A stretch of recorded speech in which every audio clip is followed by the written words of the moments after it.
Hello, hello, hello, ladies and gentlemen. This is Dr. Mary Payton with All About STEM Radio. I come to you every Monday from 7 to 8 p.m. Central Time here at Globe Life Park on Fishbowl Radio Network.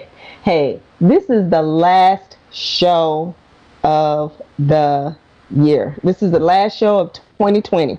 I made it through 2020. Yes, I did. Being here on the Big Island, but y'all believe it or not, I'll be back in Texas in a couple of weeks, so I'm thoroughly excited. And I need to put this out there. I need to thank all of my teachers, educators, students, and parents who have made it through this year of educating our fine children, our college students who either stayed in school this semester or took a semester off. I'm going to say it like this. Make sure you go back. Okay, Brandon? Make sure y'all go back, because nothing beats making sure you got that education behind you, either high school, college, trade school, or something like that, anything. But hey, I'm going to tell y'all, it's another beautiful day here on the island. It's probably about 80 degrees, and I'm enjoying this. I have a guest. This is a guest that I have seen grow up. I have seen her children grow up. And this is a guest that I never would have thought would be an educator, although she is extremely smart, extremely talented.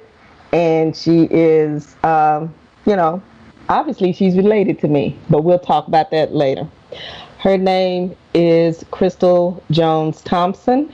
She is a ELA educator, a STEM educator, and a mom of three beautiful children, and a wife to her sometimes get on my nerve husband. But, I guess we have to keep him. He's in the family now. So, Christal, will you say hello to our audience? Hello. Thank you for having me, Auntie. Well, hey, how things going there? How was Christmas? It was good. It was different, but it was good. How do you say it was different? You miss all the family being around and, playing cards and eating, and it was kind of like, oh, we open up gifts, and it's kind of like a regular day, and you take a nap and it's over. Oh. What did you cook? Because you can throw down. We had Mexican food. We did the tacos and enchiladas and rice and beans and pico de gallo and all that stuff. Okay. All right. Okay. Yeah, I'm getting you kind of quiet here. So if you can speak up a little bit, I would sure love it. But Annie's got a big voice. So maybe it's just me. So this is what I want to talk to you about, because you are a educator. You didn't come into education like I did. You kind of did a roundabout way. But before we talk about that, will you give us a little bit about your journey going to college and stuff like that?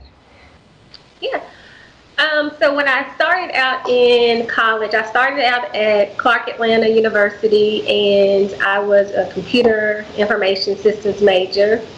And then I transferred to the University of Texas at Arlington and majored in communication with a minor in business. And I started my career as a quality analyst at AmeriCredit. So I didn't come in thinking I was going to be a teacher, but in the corporate world, I realized that just was not fulfilling enough. It just didn't satisfy me. It was pushing papers and meeting deadlines. So I decided to go to get my teacher certification, and I did the alternative route through Mountain View.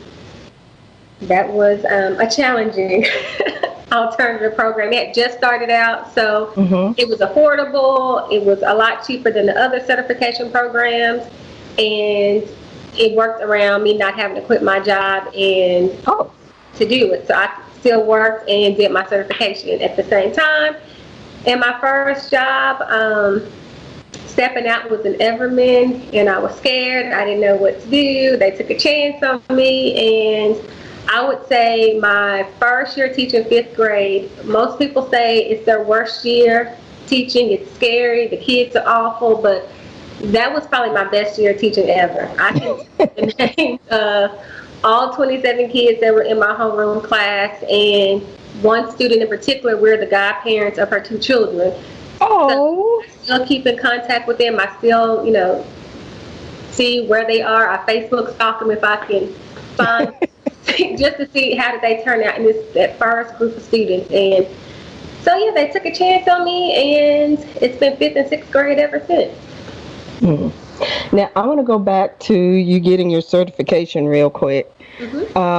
You said you did an alternative certification program. When you did that program, and I know a whole lot has changed since that, because I know the testing has changed, and you've got Teach for America, you've got various alternative certification programs, experience programs. But when you went through that program, can you tell us a little bit about that? Was it regular classes? Did you go to, okay, I'm going to stop asking questions and let you answer some. Well, it was on Saturdays. So you did 3 Saturdays out of the month, and then you had 1 Saturday that was off, and you paid. So it was kind of like $500 a month for 3 classes, and then you paid the next classes. When I went, the program was just starting. They were going through a lot of transitions, and I would probably say that I probably paid for 2 months of classes, and the program kind of went haywire. It was up in limbo. I got a job, so I never really went through all of the courses because the program was going through a lot of transitioning, and so they just said if you got a job, that would be your classroom time and your experience at the same time. But after that, it was done differently. You had to go through all of the courses. So mine was a good situation. Whoever finished when I was there, that was a good and cheap situation versus everyone else that paid, like the $5,000 or $6,000. I think I paid $1,500 total. Yeah. What about the state testing? Because I know when I went through, we had the TCAT, and obviously that was a long time ago. Yeah. So I started out doing EC through 4, and so I took that EC through 4 test. There was a book, it's like a red book from Barnes and Noble. I read that over a weekend. It was all the subject in one because it was generalist, and passed that with flying colors. Then I couldn't find an EC through 4 job because you teachers did not want to give us those elementary jobs. And I thought, well, that's probably good because I didn't see myself as a kindergarten teacher or a 1st grade teacher. So I did 4 through 8. That test was a little difficult because you have to remember 4th grade social studies and 8th grade math, and I was like, oh my goodness. But I passed that the first time around, and I never even added the EC through 4 because I knew I was not going to be a EC through 4 teacher. So the test, it's changed a lot. Now you have to, if you scored low in one domain, you had to take the whole test over. And then after years, when I got in, I had a student teacher, and she's like, no, I just failed this part. I just have to take this part now. I was like, well, I wish it was just like that when I did it. So it's changed tremendously. You went through this program, you did this, and you're a generalist. And this is what got me, was being a generalist, they can put you in any subject. So what was the subject that you started with? I started as ELA and social studies. Oh, okay. I didn't know you did social studies. I know you did ELA. My first year, and it was weird because they broke it up into, you had language arts, then you had a reading grade, then you had a spelling grade, and then you had social studies. So it was like 4 preps, and it was language arts is all included, but it was different. I did social studies, which was interesting because I hadn't forgot all I learned in social studies in 5th grade. And then from there, I just did language arts, for maybe 8 years. And Okay. then I jumped into science. So I've done everything except math. If they know what's good for them, they will not put me in math. They will not put me in math. But language arts was like my first true passion and love. Hmm. So yeah, I've done it all except math. You love reading, so yeah, that was good for you. But in your first year of teaching, you taught fifth grade, right? Fifth grade. Was fifth grade all inclusive, or did they change from class to class?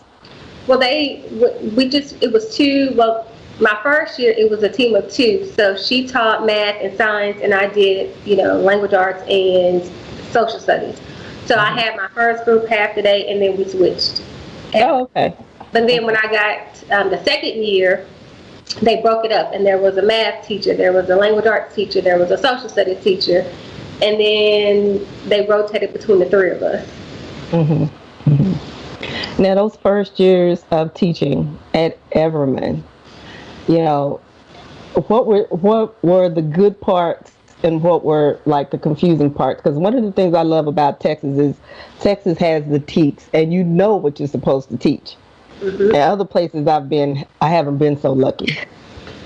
Well, going in through alternative certification, which is a lot different than actually graduating with your degree because you know done your student teaching. I hadn't done any of that, so I walked in like, "What's the lesson plan? What do you do?"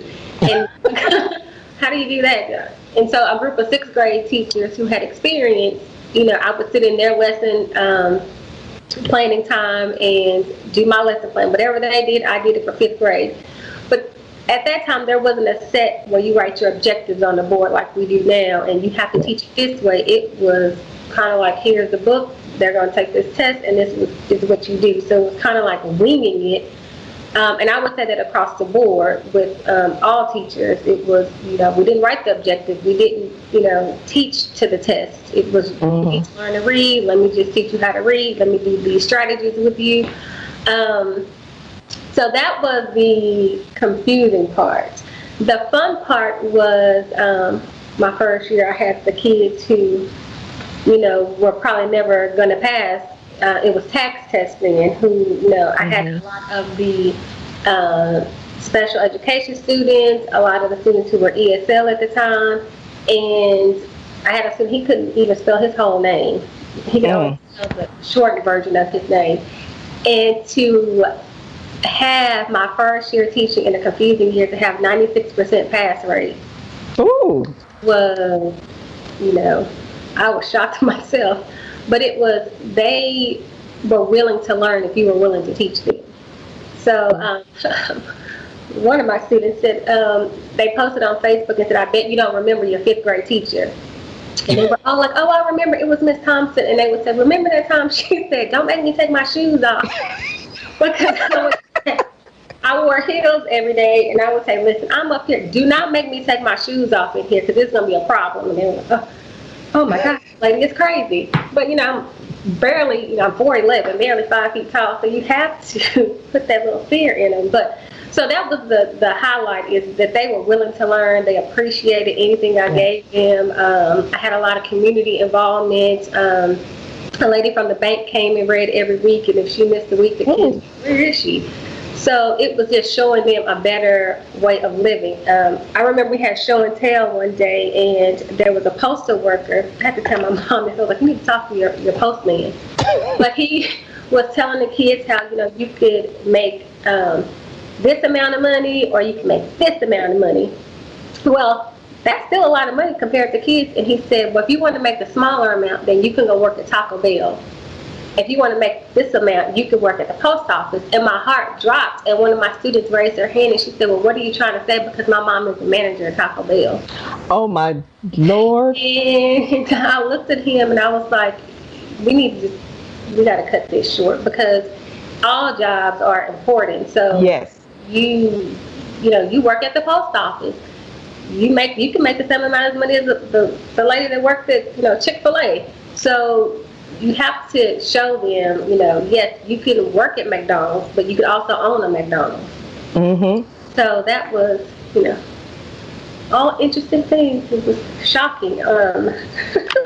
But all of that, I mean, you're saying all of that, and I'm looking at what I'm going through here this year, um, is the fact that being on an island, our biggest thing is tourism. And now, based on the situation with COVID, they're really pushing people to go into other various career fields where there's shortages. So, yeah, you can be a fry cook at McDonald's and work your way up to own a franchise. Um, or you can be a dental, you could be a variety of things, and that's what we have to teach our kids. Because I was teaching class one day, and I always do career stuff. And I have young ladies who want to do makeup. I said, well, what is the name of the field for makeup?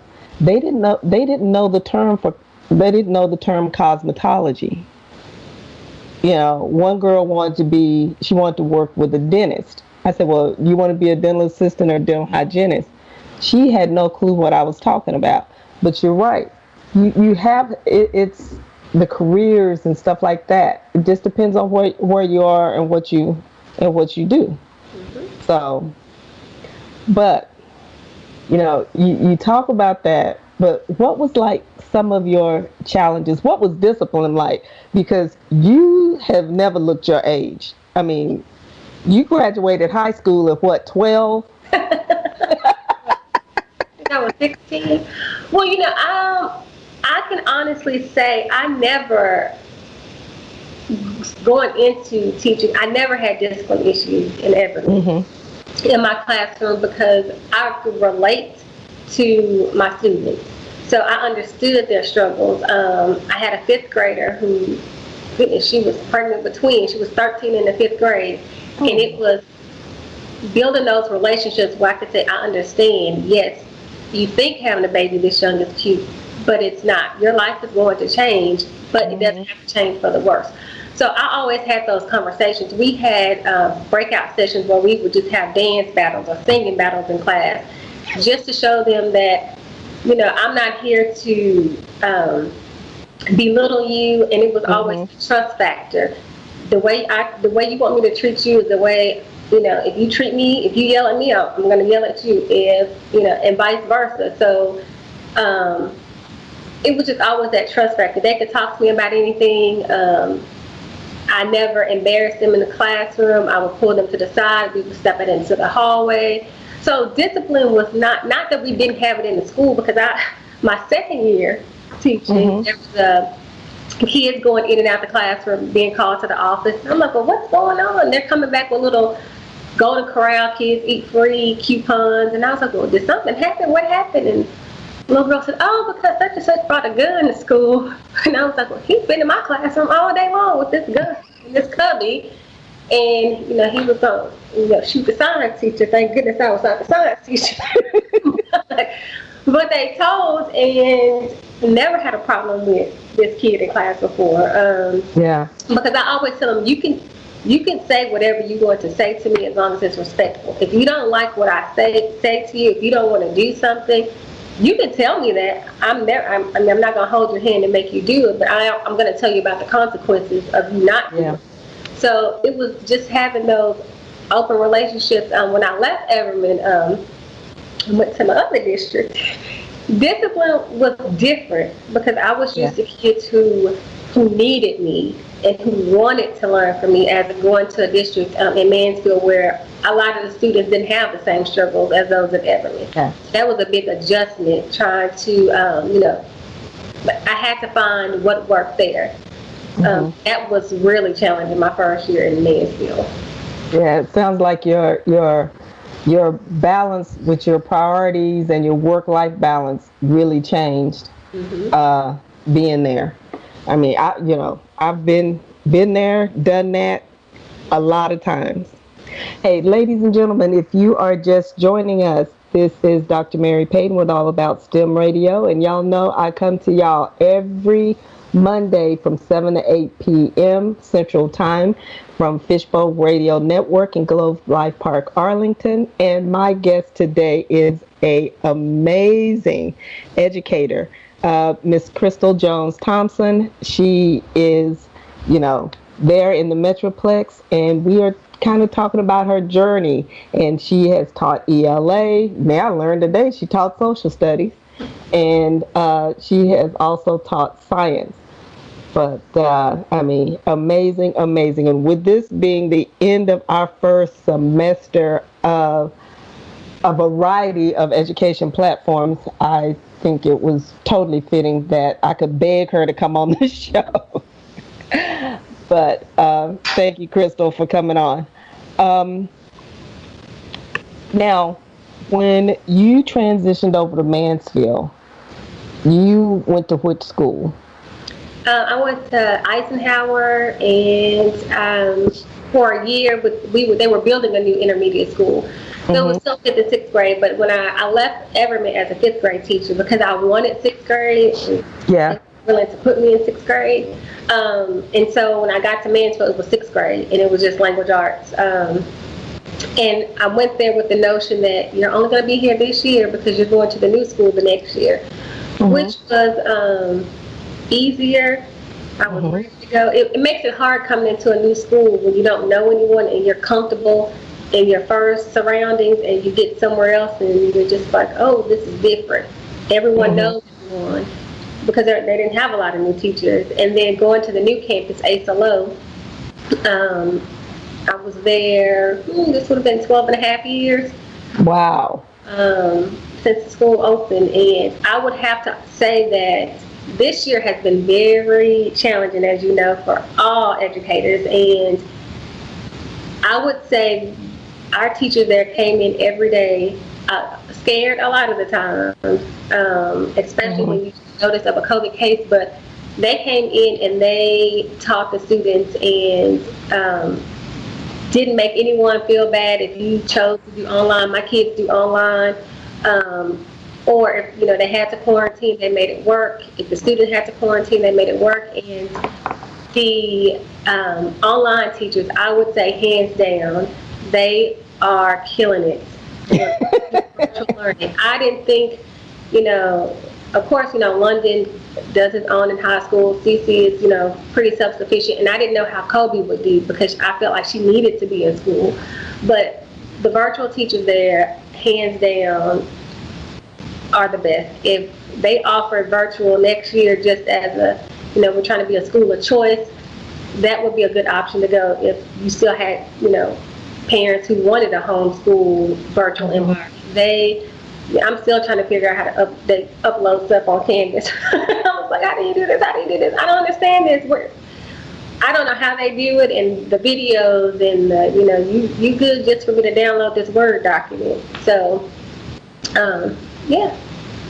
I mean, I know you've been at ASLO for a long time, and like I said, you look like one of the kids, and you did all the field days and all of the other stuff, because the school, being a new school in the district, the school came out hitting very hard, very heavy with community participation, parental involvement, teacher involvement, student involvement, because I've never heard you say anything negative about that school, or you proudly wear your t-shirts. And I'm like, okay, did she wear a t-shirt for that school every day? No, this year is a hard year because we are used to our biggest thing is space night. School, and we had the NASA Down League. It was like our name changed to NASA Low, and it was like a big deal. And so not having that this year is bittersweet, because I know what we're used to doing in the community. I mean, you couldn't find a parking spot. You had to park. We were a one-way in school. There was one way in and one way out, so there was always traffic. But it didn't matter what we had at school. Parents were there, and they were involved. And so that's the one thing I do miss this year. Yep, I know you do. Now, going there, when you first transitioned from teaching ELA and social studies to science, I know what you told me, but what went through your mind? Well, in my mind, I thought I had done all I could do with language arts, and I felt like I wasn't. I was no longer giving it my all because I didn't. I mean, I could do it in my sleep, and so I felt like I needed something that could challenge me. I knew that eventually I would move up and not always be a classroom teacher. So I needed to view different things. I needed to learn different techniques and different objectives and just see what it was about. And I honestly thought, oh, okay, you get a book, you get a science book, and it tells you, read this chapter, answer these 6 questions, and that's class. It didn't happen like that. It didn't go like that. I got in, and I remember saying, what did I get myself into? How do you pronounce this word? And then it didn't matter when you had a little Jimmy Neutron in the classroom it's my first year and I'm trying to explain something and I look at him, did I say it right? And he's like, you got it, you did it right, that's right. But it was also the first year of a new curriculum, a new textbook. And textbook, I was like, well, where's the book? You had a book, that's why I came over to science. There was a science book, and it was like, no, there's no science book, there's STEM scopes. So I was like, no, but the first year was a struggle. I made it through. Yes, you did. It was my first year teaching science. And then after that, I could do it. It was like second nature. I knew what to do. But yeah, that first year, I was like, oh, what? I tried to go back to language arts, and he was like, yeah, no, you asked for science, you can stay there. And y'all, she didn't ask me for any help. She did it within her school pyramid and did wonderful. It was like being a new teacher all over again. Oh yeah. But I mean, and looking at some of the stuff that you did, like when I would come to the house and I see some of your lessons, I'm like, I want your kids after you have them, because I knew they would have that foundation that I would need to teach them the next year. Luckily, being in Fort Worth ISD, we were able to communicate with our teachers that were above and below us. And so we would make those plans to scaffold those kids in to the next year. But hey, I would love to have had some of your kids, because I knew they would come to me with those tools that they needed for the year that they came to me. I did not sleep my first year teaching science. Why?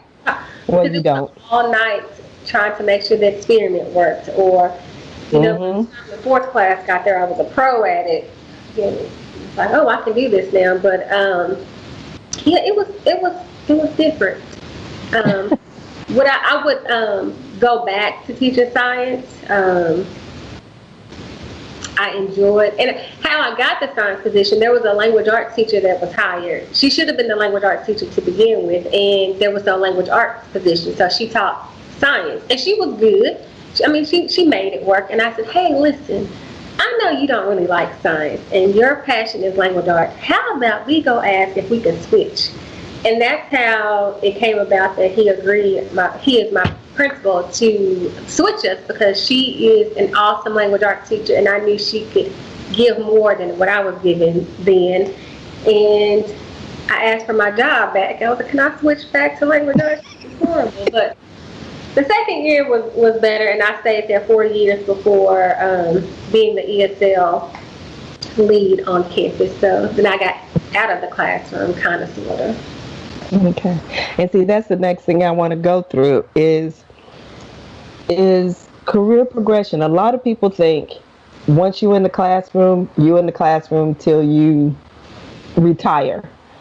But, as we both know, because I've been a principal in the past and I've been science leads and all this other far and away stuff.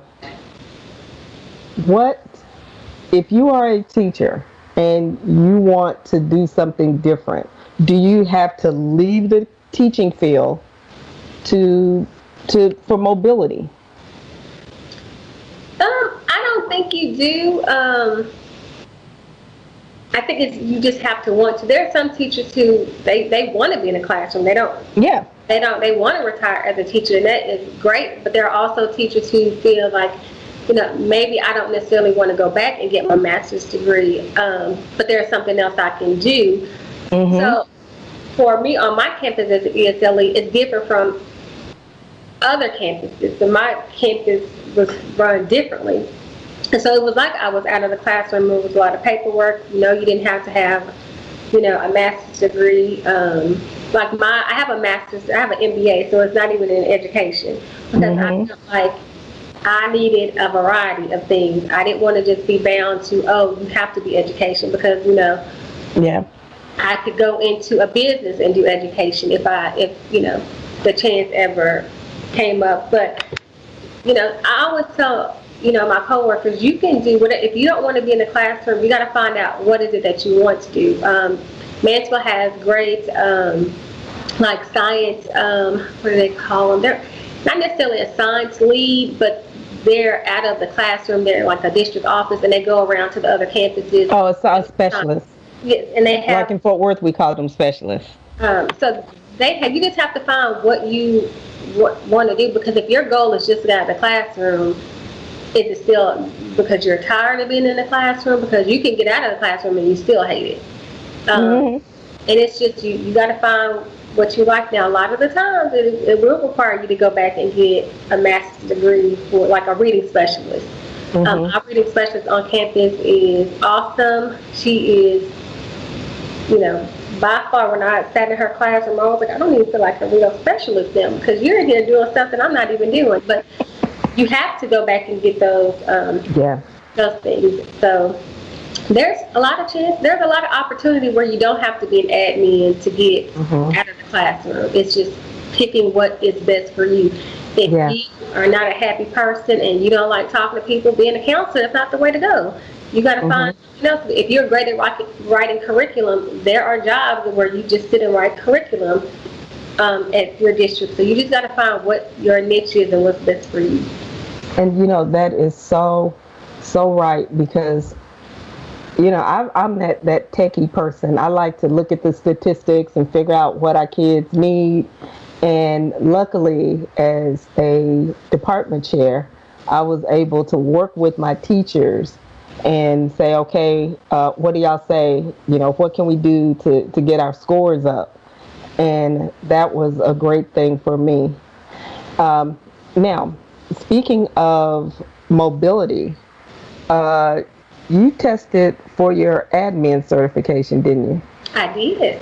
So tell me what that process was like, because you went from, you know, getting an alternative teaching certification to teaching, and then now you have your admin certification. It was the same scenario. I went through alternative certification because I already had my MBA, so I thought I don't want to go back to school and get another degree. So that's still a route that you can go to your alternative certification. Region 11 has one.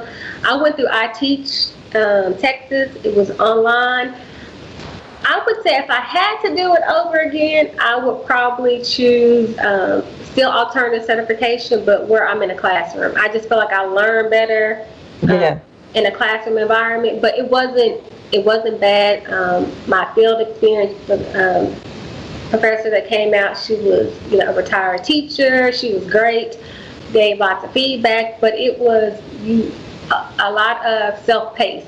So you had a certain amount of time to complete each required course, and you paid as you went. So it wasn't, you know, it wasn't taken out of your paycheck. That was a good thing. It was you just paid for it, and that's how that went. It was daunting. It was a lot of writing papers. It was a lot of taking tests. And then when I got to the test, I was like, we didn't learn this in class. But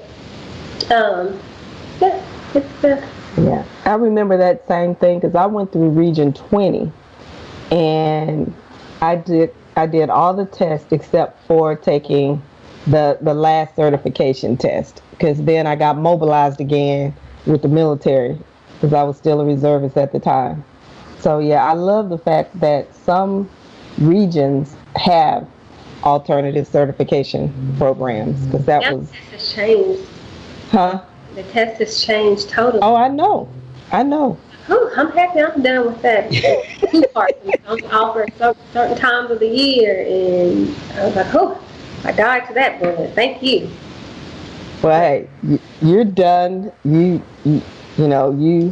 done. You're moving on. You're fabulous. So this is going to be a great experience. You know, seems like, I mean, wait a minute, how many years have you been teaching, Christal? This would have been my 15th year in the classroom.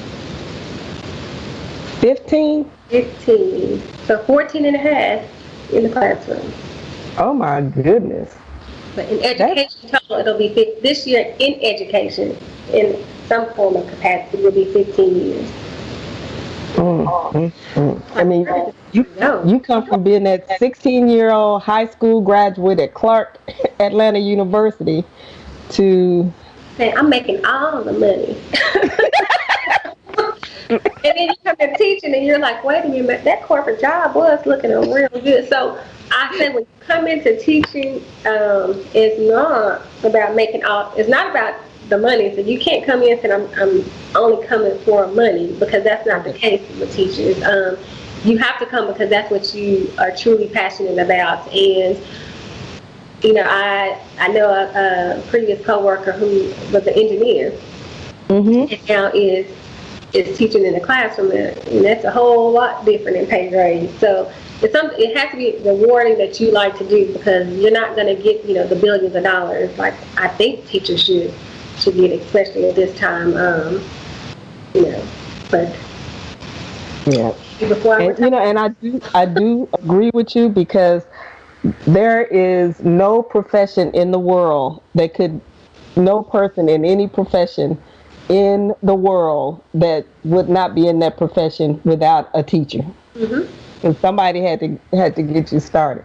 But you know, I do love teaching, because for me it's always been a respectful career field, and I'm not trying to be funny, I love my time off. I love my Christmas break, my spring break, my summer break. I thought I did, but then at home, you know, with your own kids, you was like, oh, when does school start? And then I realized, well, when they go back to school, I have to go back to school. And like this break, I was supposed to, you know, get organized, and I didn't do any of that. And I'm thinking, I have to go back to work next week, and I didn't do half the stuff I said I was going to do. And I was like, well, I guess I'll wait to spring break, and that's not going to work either. And we'll see what the summer of 2022 looks like, because it probably won't happen this summer either. But you've gone all the way to the summer of 2022. It's just, if you find a teacher, they're doing nothing but laying on the couch watching Netflix. And I'm not even saying anything, because I had pecan praline ice cream for breakfast this morning. And I was like, should I check my email? No, I won't check your email. I would tell new teachers, do not check your email after 5 o'clock. Especially if you have, you know, upset parents. Don't, you know, I had to learn that the hard way, because then you take it to heart. At 5 o'clock, do not check your emails from school.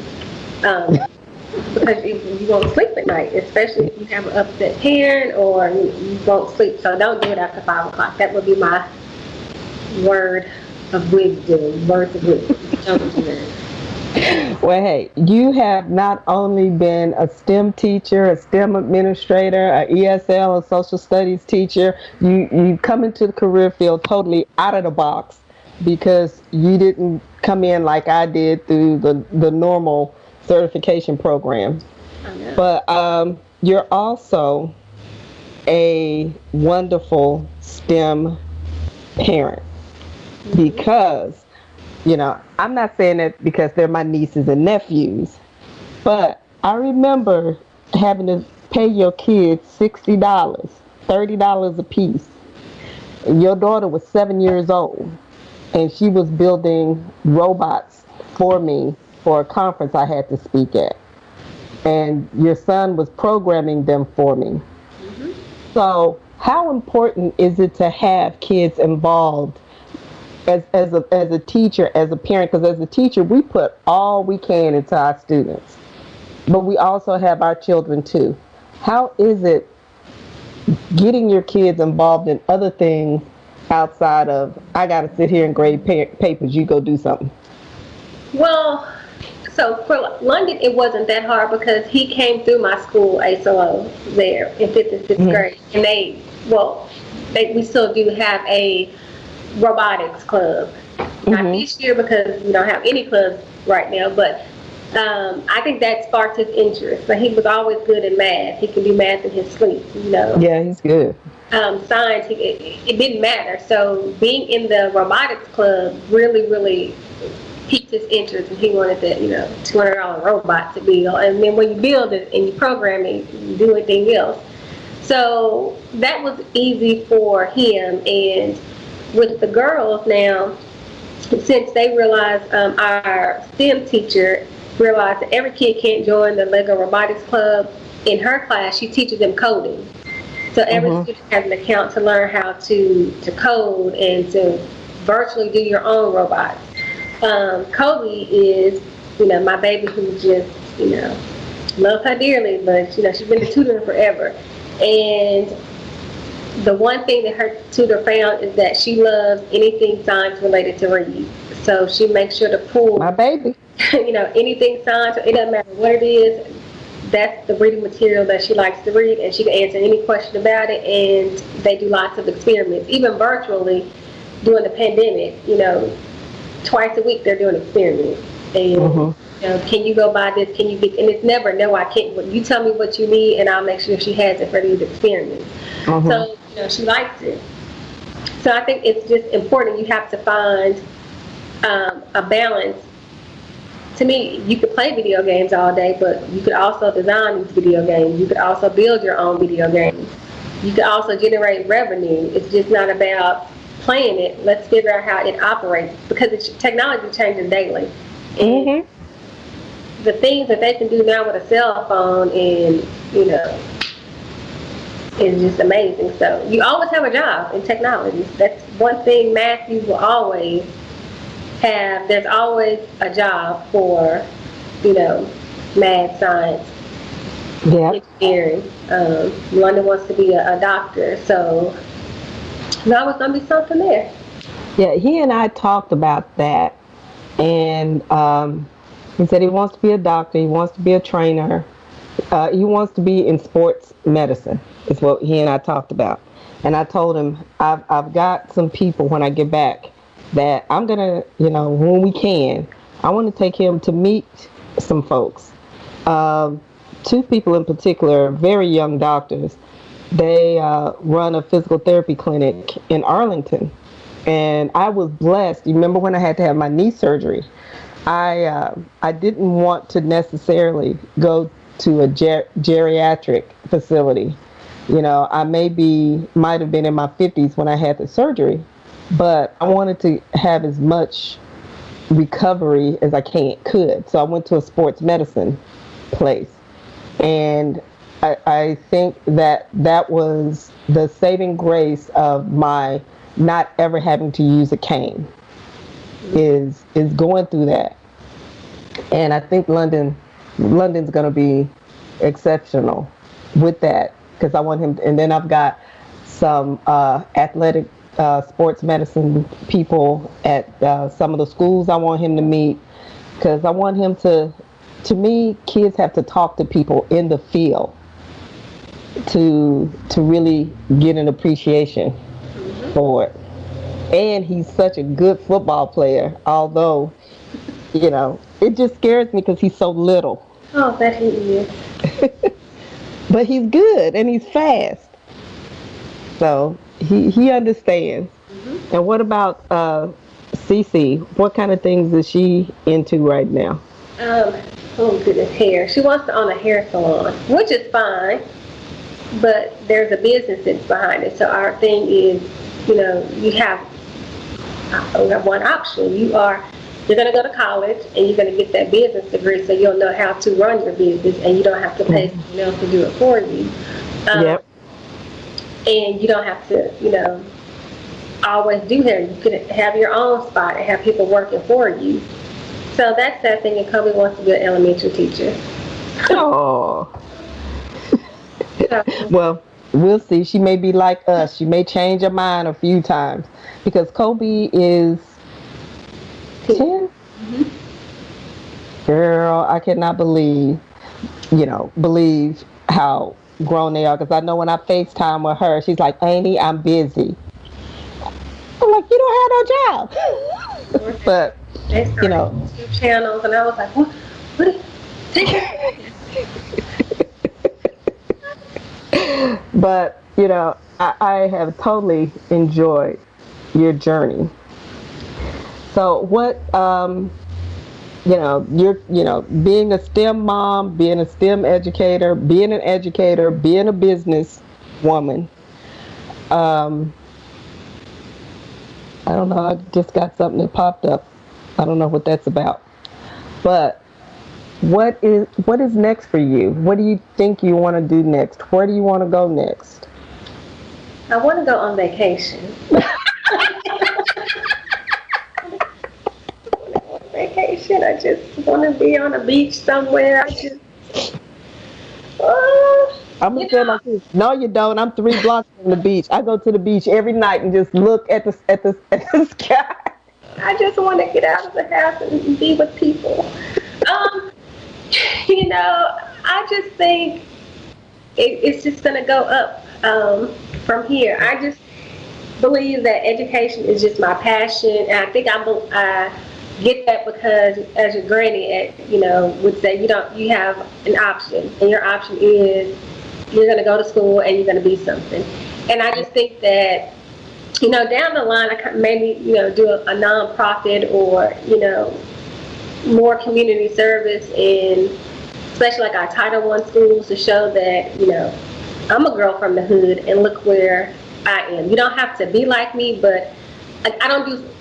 One thing I didn't do I didn't do the sad stories like, my mom left or my dad's in jail, and I would say, okay, that's no excuse for your behavior. Let's turn this around. What are we gonna do differently so this is not you? So it's always that reassuring and changing lives. That's what I say that I'm going to continue to do, is to change lives. Whether I'm the teacher you hate when you graduate high school, or I'm the teacher that you remember, you're always going to know that this teacher impacted my life some kind of way. I remember having my first, the second day of school, having to have a parent conference because the parent was like, my daughter is intimidated by you. And I was like, ma'am, I'm 4'11". You get to call your child. I'm happy she's intimidated. We can't be friends coming in. And I see this parent all the time in the grocery store. And she's like, she says hi. And I'm just like, you remember we had a parent conference?